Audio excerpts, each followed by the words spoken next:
N-am decât dragostea ta. Tu ești cel mai frumos dar din viața mea, fericirea mea. Te-am dorit atât de mult, te iubesc cum n-am văzut-o pe pământ. Să iubesc atât, te iubesc, te iubesc, te iubesc. Și vreau să împărțim același destin. Toate jurămintele am să le păstrez. Dragostea ce-mi porți n-am să o trădez. În fața lui Dumnezeu noi doi am pornit pe același drum până la sfârșit.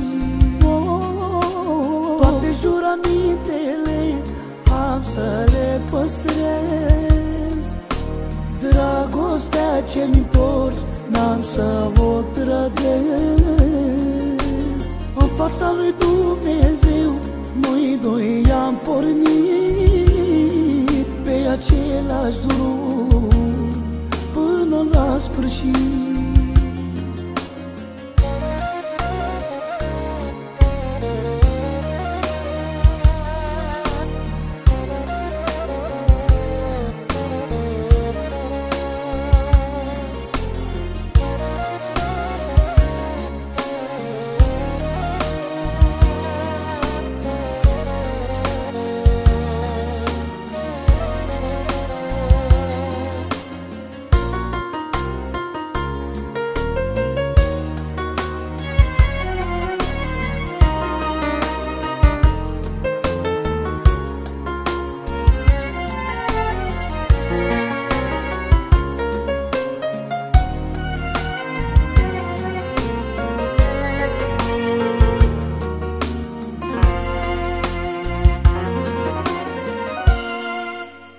Eu trăiesc de dragul tău, tu ești jumătatea sufletului meu.